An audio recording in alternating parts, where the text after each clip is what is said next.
बिस्मिल्लाहिर्रहमानिर्रहीम। नाज़रीन अस्सलाम वालेकुम। मैं हूं आपका मेज़बान साबिर शाकिर वफाकी दारुल हुकूमत इस्लामाबाद से कुछ अहम तरीन ताज़ा तरीन इत्तलाआत। सबसे पहले जो अहम मसला है वो न सिर्फ कोई एक सूबे का मसला है बल्कि पूरे पाकिस्तान का मसला है। बड़ी मुश्किल से पाकिस्तान के हर मकतबा फ़िक्र, हर तबके ने कुर्बानियाँ दे के जो दहशत गर्दी से पाक किया था पाकिस्तान को, और उसमें स्वात ऑपरेशन से सिलसिला शुरू हुआ था और फिर रद्दुल फसाद और उससे आगे तक जारी रहा। और ये बहुत सोच समझ के प्लान किया गया था और तय यही किया गया था कि पाकिस्तान में अब ये जो जिहादी कल्चर है इसको ख़त्म करना है, कलअदम तंजीमों को ख़त्म करना है, और जो ये प्राइवेट बने हुए हैं जत्थे इनको ख़त्म करना है। उस पर काम हुआ, कामयाबियाँ हासिल की और बहुत ज़्यादा हासिल की। लेकिन अब वो जो चीज़ें हैं, एक खबर आई कि तालिबान कलअदम तहरीक तालिबान के साथ दोबारा मुज़ाकरात शुरू हो गए हैं और वो मुज़ाकरात खुफिया तौर पे रखे गए। और जब चीज़ें मंजर-ए-आम पे आई तो पार्लिमान इन कैमरा सेशन हुआ, वहाँ पे बताया गया कि जनाब ये चल रहा है और उसमें तस्दीक की गई। उसमें जनाब फैज़ साहब भी शामिल थे, वो बातचीत कर रहे थे। उस वक्त वो कोर कमांडर पेशावर थे और इसी वजह से जो एक्सपर्ट थे इसी वजह से उनको उधर लगाया गया था। तो पार्लिमान ने सवालात किए थे सख्त तरीन और पार्लिमान ने यह कहा था कि जनाब उनसे किसी भी किस्म का मुआहदा करने से पहले पार्लिमान से मंजूरी ली जाए और गवर्नमेंट के साथ शेयर की जाए चीज़ें। उसके बाद हुआ ये, क्योंकि ये अफगान तालिबान जो है, अफगान गवर्नमेंट, उनके ज़रिए से ये सब कुछ हो रहा था। एक जरगा भी गया था बहुत भारी भरकम अफगानिस्तान में, वहाँ पे मुज़ाकरात करने। अब हो ये रहा है कि स्वात में और हमारे खैबर पख्तूनख्वा में दोबारा से कलअदम तहरीक तालिबान के लोगों की वापसी शुरू हो चुकी है। और न सिर्फ वापसी शुरू हो चुकी है, इस पे पाकिस्तान तहरीक इंसाफ के जो मुराद सईद हैं वो बहुत ज़्यादा एक्टिव नज़र आए। उन्होंने कहा शहरयार अफरीदी के घर पे हमला हो चुका, एक और MPA जो है वो ज़ख्मी, उनको किया गया, PTI के लोगों को निशाना बनाया जा रहा है और साथ साथ अब भत्ते की पर्चियाँ आना शुरू हो गई हैं। फिर स्कूल वैन, बच्चियों की, तालिबात की स्कूल वैन जो है उस पर फायरिंग की गई, बच्चियाँ ज़ख्मी हुई। तो ये बहुत ही एक संगीन किस्म के हालात उधर पैदा हो रहे हैं और उसके खिलाफ स्वात में और दीगर मैंगोरा में और इर्द गिर्द सैकड़ों नहीं, हज़ारों नहीं, लाखों लोग सड़कों पे हैं और वो बड़े बड़े मुजाहरे कर रहे हैं और अमन मांग रहे हैं। अब ये अमन जो है वो फेडरल गवर्नमेंट की मर्जी के बगैर कायम नहीं हो सकता और खैबर पख्तूनख्वा की गवर्नमेंट कह रही है कि हमें सपोर्ट नहीं किया जा रहा। हम कह रहे हैं, रिपोर्ट्स भेज रहे हैं कि हालात ख़राब हैं। और पहले भी आपको मालूम है कि ये स्वात और उसके बाद एबटाबाद की पहाड़ियों तक ये मामला पहुंच गया था, जिसके बाद मौलाना फजलुर रहमान साहब ने कहा था कि इस्लामाबाद से चंद किलोमीटर दूर रह गए हैं तालिबान और किसी वक्त भी आपका वफाकी दारुल हुकूमत भी कैप्चर हो जाएगा। इस तरह की बातें की गई थी और फिर ऑपरेशन स्वात शुरू हुआ था। बहरहाल अब ये बहुत ज़्यादा एक गंभीर मसला है, इसकी तरफ कोई तवज्जो नहीं दे रहा, बल्कि इस पे DGI SPR की तरफ से स्टेटमेंट आया था। यहाँ तक कि आर्मी चीफ जनरल कमरवेद बाजवा साहब ने भी इस पे ऑर्डर पास किया, फिर कोर कमांडर पेशावर ने भी इस पे किया कि जनाब हम कर रहे हैं लेकिन इतनी संगीनी नहीं है और इस तरह की खबरों पे ध्यान ना दिया जाए, ये बात हुई थी। तो लेकिन अब वो चीज़ें सड़कों पे नज़र आ रही हैं और सबको नज़र आ रही हैं। तो एक तो ये मामला बहुत ही संगीन है। दूसरी जानिब दूसरा संगीन मसला वो है पाकिस्तान की मुआशी सूरत हाल का। IMF world economic outlook report आई है और उस आउटलुक रिपोर्ट में पाकिस्तान की मईशत की ज़ुबू हाली जो है वो बड़े खुल के बयान कर दी गई है। डार साहब आ चुके हैं, लेकिन इसके बावजूद जो पूरे अगले साल की और पिछले जो 6 माह की है, महंगाई बढ़ी है इन 6 माह में और अगले माली साल में ये मज़ीद बढ़ेगी, इसमें कमी नहीं आएगी। शरह नमू का हदफ हासिल नहीं हो सकेगा और शरह नमू जो है वो हमारी मज़ीद पीछे चली गई है और ये शरह नमू जो है वो 3% तक रहने का, जो 6% थी वो 3% पे आ गई है। इससे आप अंदाज़ा कर सकते हैं कि हमारी जो इक़्तिसादी तरक्की की रफ्तार है वो कितनी गिर चुकी है। ये रजीम चेंज से पहले 6% थी, 6% हदफ मुकर्रर किया गया था, लेकिन इस वक्त जो हदफ है वो अब नया हदफ 3% पे आ गया। ये था रजीम चेंज का जो तोहफा मिला है हमें। फिर बेरोजगारी में इजाफा हुआ है और मजीद इजाफा होगा एक साल अगले माली साल में।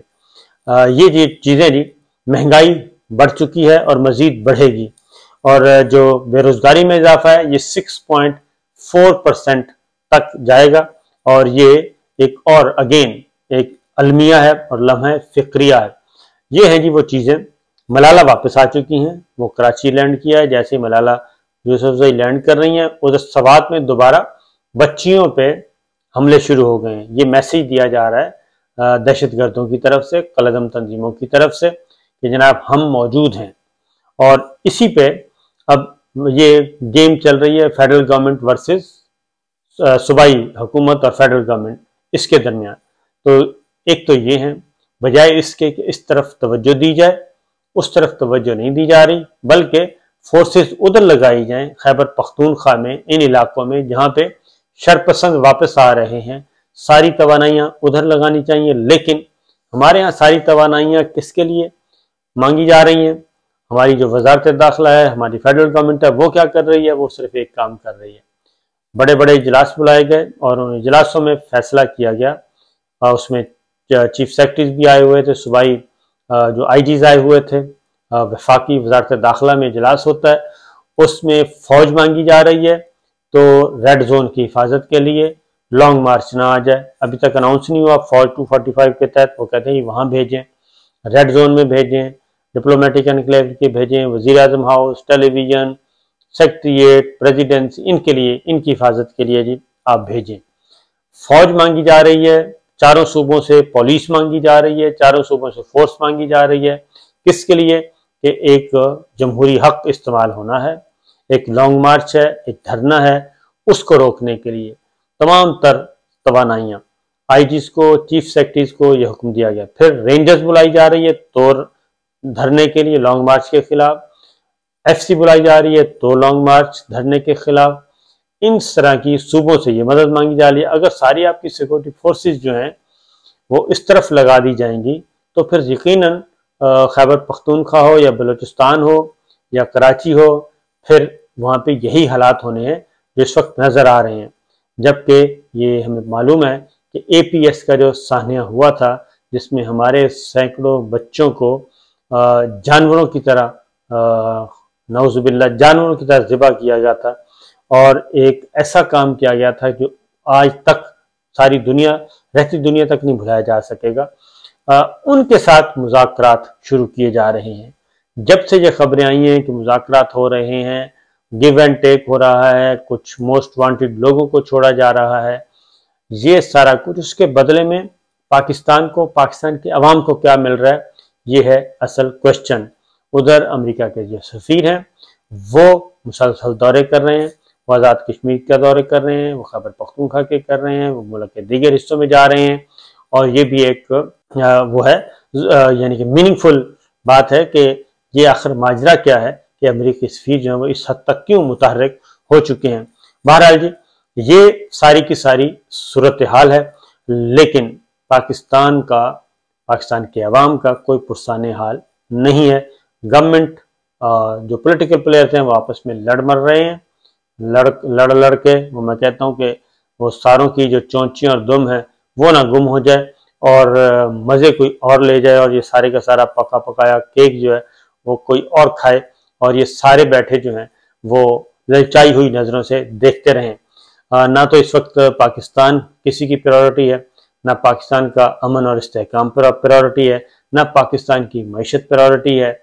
ये सब कुछ अगर प्रायोरिटी होता तो फिर अब तक पाकिस्तान की मईशत संभल जाती और अमन अमान हो जाता, लेकिन वो मज़ीद ज़्यादा हो रहा है। कराची में क्राइम रेट बढ़ गया है, इस्लामाबाद, वफाकी दारुल हुकूमत इस्लामाबाद में क्राइम रेट बढ़ गया है, और दीगर बड़े शहरों में भी ये क्राइम रेशो जो है वो बढ़ती जा रही है, और कोई पुरसाने हाल नहीं है। एक और जी अच्छी खबर जो है वो है खुशखबरी है, बल्कि जो हमारे उम्रा करने जाते हैं, हज करने के लिए जाते हैं, उनके लिए सऊदी गवर्नमेंट ने अनाउंसमेंट की है कि अब ख़वातीन जो हैं वो भी बग़ैर महरम के उम्रे की सआदत हासिल कर सकेंगी, हज की सआदत हासिल कर सकेंगी। पहले ये था कि उनके साथ महरम का होना ज़रूरी था। दूसरा ये है कि अब किसी भी वीज़े पे, सऊदी अरब के पास आपका कोई भी वीज़ा है, विजिट वीज़ा है, बिजनेस वीज़ा है, उम्रा वीज़ा है, आपके पास कोई भी वीज़ा है तो आप उम्रा अदा कर सकेंगे।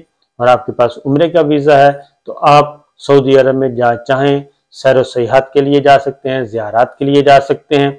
अब वो पाबंदी नहीं, क्योंकि पहले उम्रे का जो वीज़ा था वो सिर्फ हरमैन शरीफैन की हद तक होता था और उसमें जद्दा सिटी होता था जी, ऐड होता था। लेकिन अब सब कुछ ओपन कर दिया गया है। सऊदी गवर्नमेंट की ये एक लिबरलाइजेशन उधर चल रही है, तो एक पॉलिसी में लिबर्टी आई है, तो उसमें देखते हैं जी, उससे फ़ायदा उठाना चाहिए।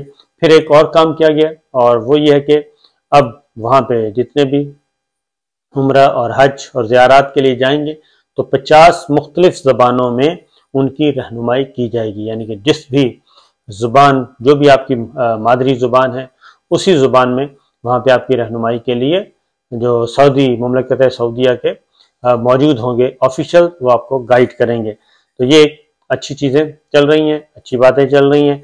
साथ साथ ये बताता चलूँ कि आने वाले दिनों में जो है पेट्रोल, फ्यूल, डीजल ये बहुत महंगा होने जा रहा है और इसमें अच्छी खासी, यानी कि इतना आलमी मंडी में भी इसका रेट बढ़ेगा और अदरवाइज ज़ाहिर आलमी मंडी में बढ़ेगा तो फिर पाकिस्तान में भी बढ़ेगा। और ये जो रेट्स हैं फ्यूल के, डीजल के, पेट्रोलियम मसनूआत के, ये आसमानों को छूने वाले हैं। उसके लिए आप तैयार हो जाएं, क्योंकि ये डॉलर नीचे आ रहा है, उसका जो वो सारे का सारा मज़ा है वो करकरा होने वाला है। और उसकी रीज़न ये है कि सऊदी अरब ओपेक का इजलास हुआ था, तो सऊदी अरब ने और ओपेक ने एक फ़ैसला किया है, और ये ओपेक है जी जो पेट्रोलियम मसनूआत जो पैदावारी मुल्क हैं उनकी तंजीम है ओपेक। तो उन्होंने ये फैसला किया है कि जो यौमिया की बुनियाद पे जो तेल की पैदावार है उसको कम कर रहे हैं, और उस कमी की वजह से जाहिर है रेट्स जो हैं वो कीमतें ऊपर जाएंगी।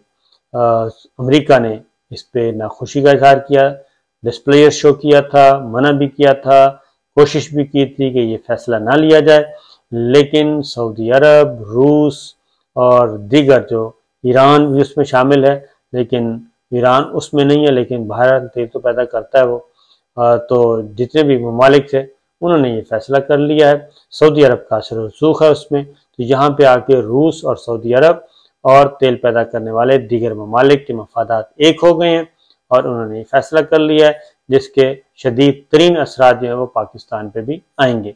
इजाज़त दीजिए, अल्लाह हाफिज़।